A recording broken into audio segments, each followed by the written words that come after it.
To Unews for Tuesday, March 17th. Happy St. Patrick's Day. I'm Andrea Linares. We begin today with the coronavirus pandemic. In the U.S., cases are multiplying. Health officials now reporting more than 5,000 infections, and President Trump laying out two new efforts being undertaken by his administration as part of the federal response to the spread. Let's get right to it with Fernando Pizarro, covering the White House developments from Washington, D.C. Fernando, what can you tell us? Hey, good afternoon, Andrea. A lot of news from in Washington, D.C. for all those details. And across the United States, governments are implementing new restrictions on Americans going out in public to help curb the spread of the virus. Governor Andrea is closing all bars and nightclubs for the next 30 days, and Maryland's governor is taking all vehicle emission inspection sites and turning them into drive-through coronavirus testing centers.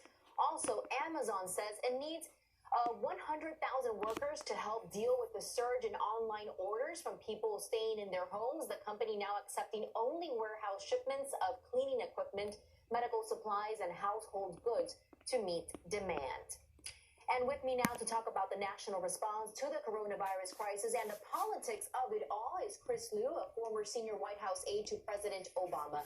Thanks so much for joining us today, Chris. Absolutely. So yesterday we heard a different tone coming from President Trump. He announced new recommendations with a sense of alarm, which he hadn't displayed before. This was what the president said on Sunday, actually. Let's listen. Chris, what do you think changed?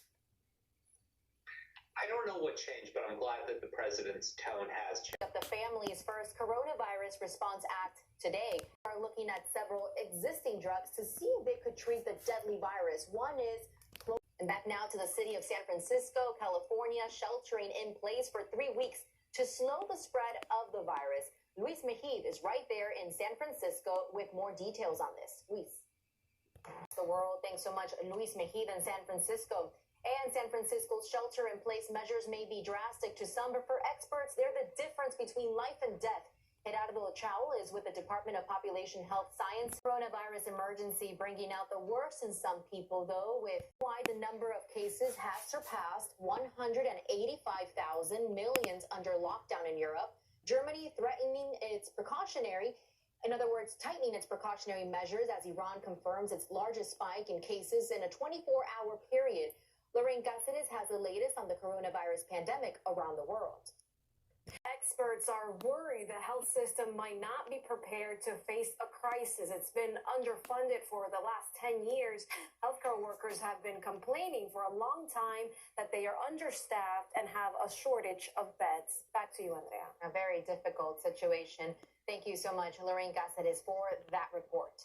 And coming up next, one closure of schools across the United States has brought problems for families who must now care for younger children at home.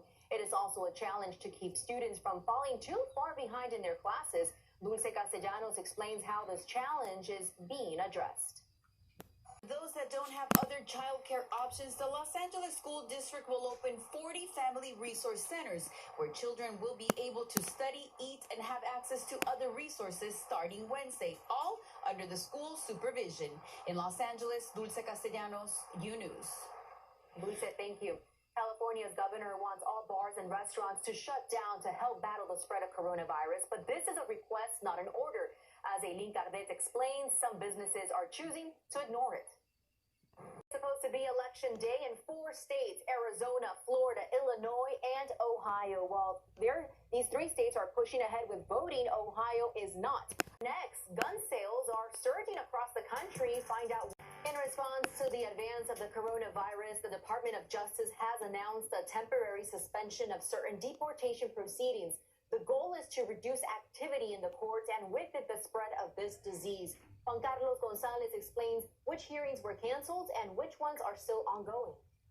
People aren't just stockpiling toilet paper, water, and hand sanitizer. Gun shops across America are reporting skyrocketing sales in the last few days. Salvador Duran tells us what's spiking that business. Coming up next, Bogotá, now under a state of... Welcome back to Unews. The coronavirus pandemic has the southern border on alert. Authorities in Mexico have canceled classes and large public gatherings, and many are even afraid to cross the border. Josie Garcia has the story. The president of Brazil facing criticism for greeting supporters during a rally Sunday. Jair Bolsonaro said precautions are growing all over Latin America. In Colombia, numbers of confirmed cases are increasing at a much greater rate than places like Italy, Spain, and Japan. Rafael Rodriguez explains how the country is trying to slow the spread.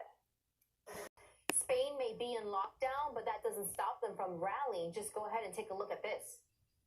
Let's go on. How stars like Pink, rooting artists using social media to lift spirits around the world in this time of social distancing. Many performers have had to cancel their concert tours. But as Paola Byron explains, that has not stopped artists like Pink and Keith Urban from streaming their performances. Can't have a party alone. Up next, how a Massachusetts woman celebrated an important milestone while quarantined in her nursing home. But while she was isolated, she was not alone. Grecia Lastra explains how her family joined her in celebrating her big day. Happy birthday to her. The animals are taking over at Chicago's famous Shed Aquarium, closed because of the pandemic. I'm Andrea Linares, and we will see you tomorrow. Take care.